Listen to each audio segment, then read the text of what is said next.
शादी के बाद विदाई का समय था। नेहा अपनी माँ से मिलने के बाद अपने पिता से लिपट कर रो रही थी और वहाँ मौजूद सभी लोगों की भी आंखों में आंसू थे। उसी समय नेहा ने घूंघट निकाला हुआ था और अब उसका विदा होकर ससुराल जाने का समय हो गया था। तो जैसे ही नेहा रोती हुई कार में बैठने लगी, तभी उसकी छोटी बहन रोती हुई उसे दोबारा लिपट कर रोने लगी। उसी समय गाड़ी के पास खड़े नेहा के पति अविनाश से उसका दोस्त दिनेश कहता है, अरे यार अविनाश, यहाँ से घर पहुँचते ही सबसे पहले होटल अमृत बाग पहुँचकर एक बढ़िया सा खाना खाएंगे, क्योंकि यहाँ तेरे ससुराल में तो एकदम घटिया खाना था। ऐसा खाना तो हमारे यहाँ के कुत्तों को भी नहीं खिलाते। तभी साथ ही खड़े अविनाश के छोटे भाई ने भी कहा, हाँ यार, यहाँ का खाना तो एकदम बकवास था और रसमलाई में तो रस ही नहीं था। ये कहते हुए वो तीनों ही जोर जोर से हंसने लगे। तभी नेहा के पति अविनाश ने भी अपने ससुराल वालों का मजाक उड़ाते हुए कहा कि हाँ यार, मैंने भी मजबूरी में ही यहाँ का खाना खा लिया, वरना मैं तो ऐसे खाने को तो हाथ भी नहीं लगाता। और अब पक्का हम तीनों घर पहुँचते ही होटल अमृत बाग का खाना खाएंगे। अपने पति के मुंह से ऐसी ऐसी बातें सुनकर नेहा कार में बैठते बैठते रुक गई और उसने गुस्से में सबके सामने अपना घूंघट हटाते हुए कार के दरवाजे को जोर से बंद किया और आंखों में आंसू लिए नेहा अपने पिताजी के पास चली गई और उनका हाथ पकड़कर उनसे ये कहा कि पिताजी, मैं ससुराल नहीं जाऊंगी, मुझे ये रिश्ता बिल्कुल मंजूर नहीं है। ये बात नेहा ने इतनी जोर से कही कि सब लोग उसकी बात सुनकर हक्के बक्के रह गए। सब लोग नेहा के नजदीक आ गए और नेहा के ससुराल वालों पर तो जैसे पहाड़ ही टूट पड़ा था। वजह क्या थी, ये किसी को भी समझ में नहीं आ रही। तभी नेहा के ससुर राधेश्याम जी ने आगे बढ़कर नेहा से पूछा कि नेहा बेटी, बात क्या है? तुम अचानक ही शादी होने के बाद अपनी विदाई होने के समय तुम शादी को नामंजूर कर रही हो। तभी नेहा कुछ देर चुप रहने के बाद अपनी आंखों में आंसू लिए अपने ससुर से बोली कि बाबूजी, आपको पता है, मेरे माता पिता ने अपने सभी सपनों को मारकर हम सभी बहनों को इतना पढ़ाया लिखाया और काबिल बनाया, और आप जानते हैं कि एक बाप के लिए उसकी बेटी क्या मायने रखती है। वैसे आप और आपका बेटा कभी नहीं जान सकते, क्योंकि बाबूजी, आपके घर में तो कोई बेटी है ही नहीं। और आप जानते हैं, मेरी शादी में आने वाले बारातियों के लिए खाने पीने की एक भी कमी ना रह जाए, इसलिए मेरे पिताजी पिछले 3 महीने से रात को 2 से 3 बजे तक जागकर मेरी माँ के साथ ये योजना बनाते थे कि रसोइया कौन सा होगा और खाने में बारातियों के लिए किस किस तरह का खाना बनवाना है और बारातियों को कहाँ बिठाना है, ताकि कहीं किसी को बुरा ना लग जाए। और शायद आप नहीं जानते कि मेरी माँ ने पिछले 1 साल से एक भी नई साड़ी नहीं खरीदी, क्योंकि मेरी शादी में पैसों की कोई कमी ना हो जाए। और आज भी मेरी शादी में भी मेरी माँ मेरी बड़ी बहन की साड़ी पहनकर खड़ी है। और ये तो कुछ भी नहीं, मेरे पिताजी भी 150 रुपए की इस शर्ट के नीचे कई छेद वाली बनियान पहनकर खड़े हैं। और ये सब सिर्फ इसलिए ताकि मेरी शादी में कोई कमी ना रह जाए।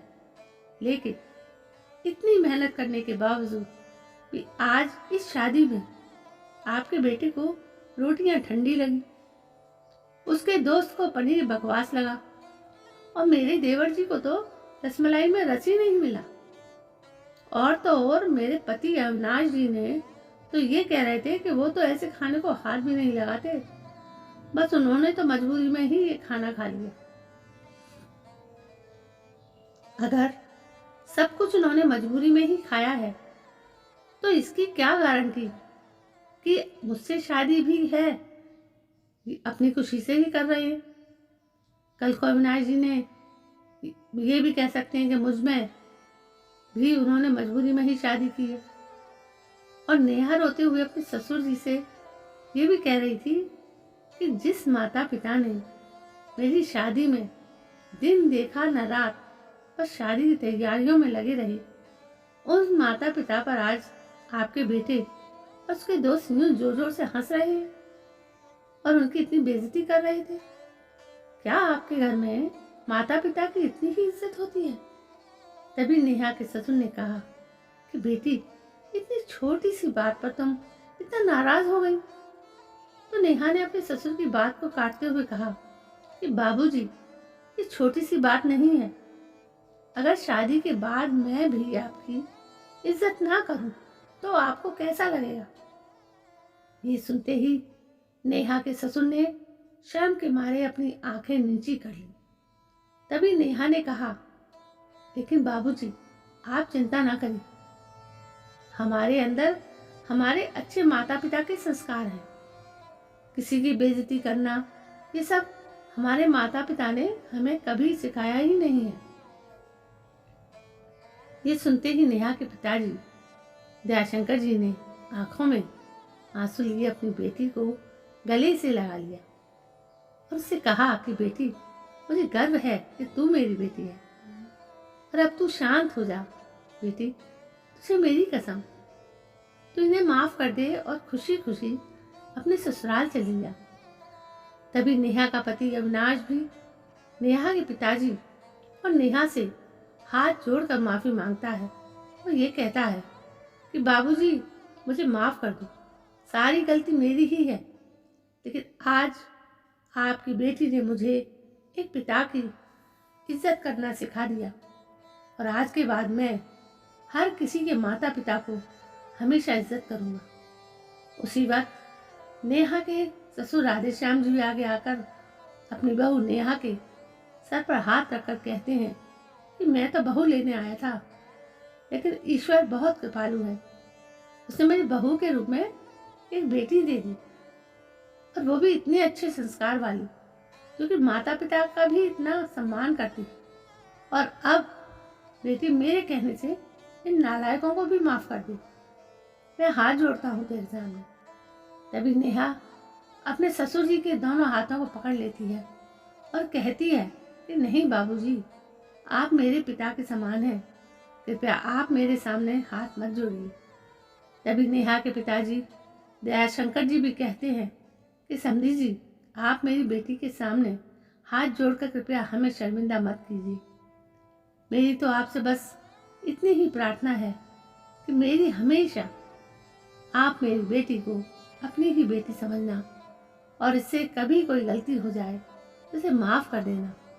तो राधेश्याम जी ने अपने समधी दयाशंकर जी का हौसला बढ़ाते हुए कहा कि आप बिल्कुल चिंता मत करिए, बल्कि अब तो नेहा बेटी ही हमारे पूरे घर को संभालेगी और अब ये ही हमारे घर की लक्ष्मी है। ये सुनकर नेहा के पिताजी बहुत खुश थे और अपनी बेटी को खुशी खुशी विदा कर देते हैं और नेहा अब राजी खुशी अपने ससुराल रवाना हो गई और पीछे छोड़ गई थी आंसुओं से भीगी हुई अपनी माँ और पिताजी की आंखें और अपने पिता का वो आंगन, जिस आंगन में कल तक वो खूब हंसती खेलती थी। आज से इस आंगन की चिड़िया उड़ गई थी किसी दूर प्रदेश में। तो दोस्तों, बेटी माँ बाप का अभिमान वो एक अनमोल धन होता है। और दोस्तों, अपनी छाती पर पत्थर रखकर वो अपनी प्यारी बेटी और अपने जिगर के टुकड़े को उसकी शादी करके उसे विदा करता है।